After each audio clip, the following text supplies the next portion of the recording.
So I'm here today with one of my students, Kurt. And how you doing today, Kurt? I'm doing great. Good, Great, Heath. good, Yeah, good. good to be here. So Kurt's been coming for lessons with me for about a year, maybe. Year and a half. Year and a half. Wow, it's Yeah, quite yeah. a while. Yeah. So, tell us a little bit about your background.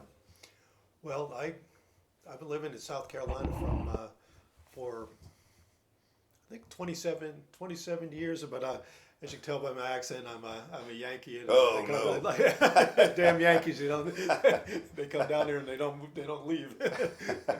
But I worked as a quality scientist and a scientist analytical chemist for in dietary supplement industry and in the area and before that I'd done some research in government labs as a chemist, and I'd been living in Rhode Island. I got a advanced degree in pharmaceutical sciences, University of Rhode Island, and I moved down here to get a job at a government lab in Charleston, and then moved up to the Greenville area, the upstate area, and have been here ever since.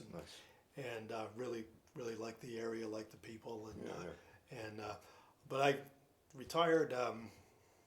It's going to be 2 years in April. I took somewhat early retirement, and one of the things I had wanted to do was I've been playing guitar for oh gosh, probably over 45 years. Yeah, yeah. It's maybe even longer than that. Yeah, When I first picked up my sister's guitar, I didn't think you were over 45. Okay, don't think so. I feel it some Yeah, days, yeah. but and but I always played just off and on with people, and started out playing rock and roll. I was put into action as a bass player. A typical thing is like the guys want to start a band and they say, okay, we already got the guitarists and the singers and everything. And it's like you can play the bass, but I started out and I actually took lessons, and the guy who taught me, and this is in New Jersey. I lived in New Jersey until high school, and he actually, well, two good things. He taught me to use all of my fingers, Yeah. and all for fretting, and he also had me reading music too. Oh, good. Although we were playing things off of like rock, Yeah. mostly rock stuff, which some of it is actually pretty complicated. Yeah, yeah, Some sure. stuff like Jethro Tull and everything. Some really complicated bass parts that we picked apart, and so that was a good start for me. But I eventually switched over to guitar, and then off and on played with bands. And when I moved down here, I found some the people that were into the same kind of music, into the blues and blues rock, and played with some blues rock bands, and then mostly just on not as a full time Sure, sure. occupation, but I've always wanted to expand my musical knowledge, and that's one of the reasons why after I retired I wanted to like look into learning more on the keyboards. And Nice. Yeah. And you've told me that you actually have a friend that you collaborate with up north. Like you make tracks, right? You send tracks to each other and yeah, we did, collaboration. and it's one thing during the pandemic that we were able to do. We send like wave files back and forth, and that was kind of neat, and it kind of. But I realized that if I was going to do something other than the guitar, like I needed to get Yeah, get some of that. So I looked over I looked for piano teachers, and I wound up on the website of the Greenville Jazz Collective, Oh, yeah, okay. Yeah. and I saw your name Yeah, there. sure. Yeah, I'm a member of that group. Yeah, so, yeah. And I said, well, Yeah. it sounds like somebody was jazz Right. improv, teaching jazz improv, and so and it turns out it was the first choice, and I think Yeah. it's been I think you're the at this time the perfect teacher for me for this Yeah, the type cool. of stuff.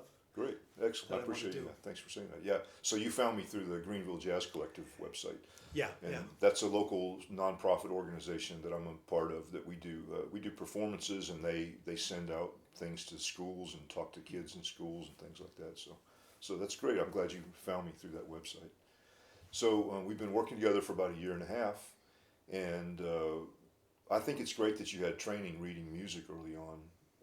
That really, I think that helps a lot, yes, and that's something that we've been focusing on here too.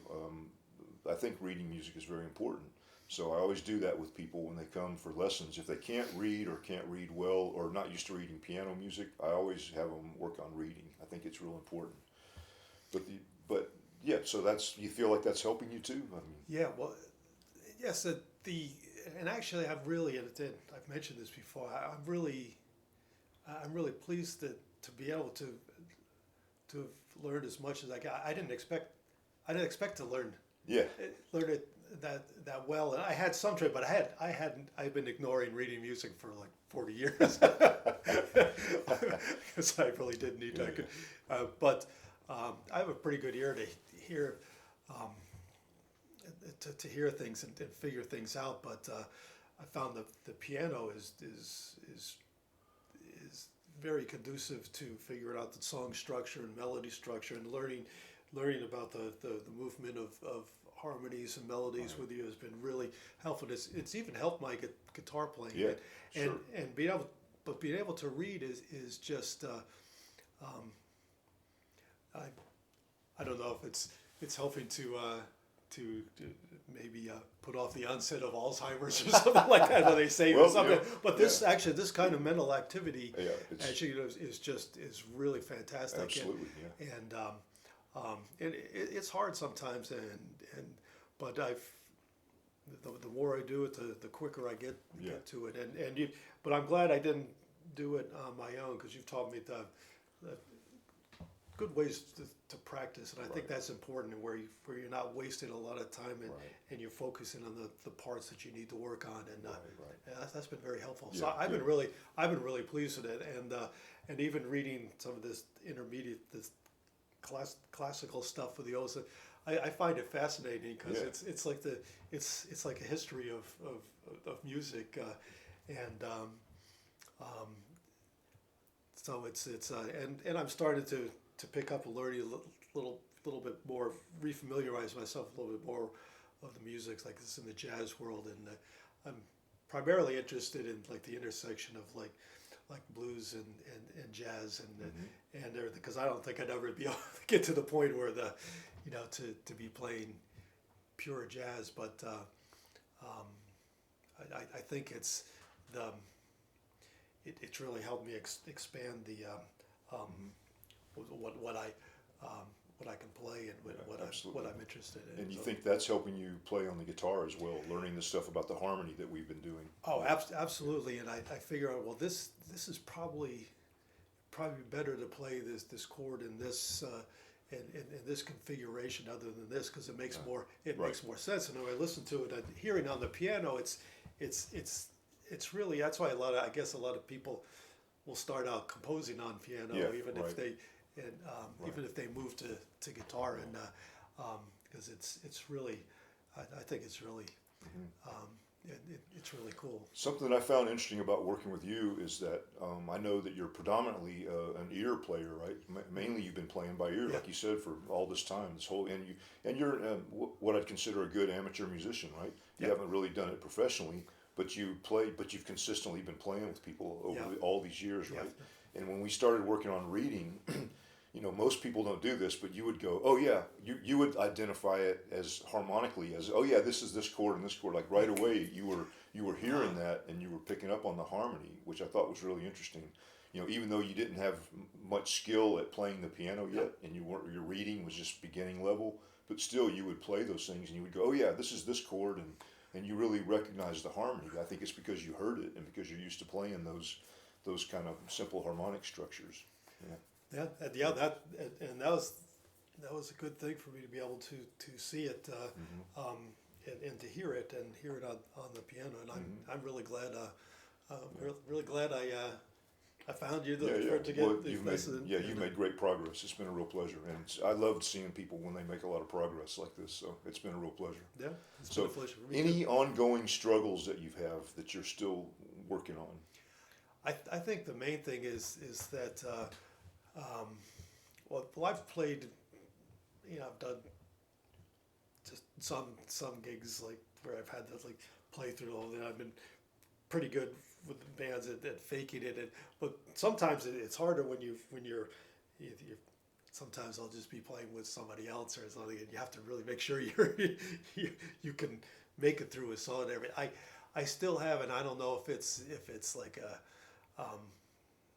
just a general problem that I have of getting through the flow of the music through a whole piece without like stopping Yeah, up yeah. and getting I think we've talked and about that that's- a little bit actually. yeah, and So and that's something there's we the- should work on more. But yeah, that's something, and I've got to the point where I've been able to put it together, but it helps me to do it on the piano. It's also helped me for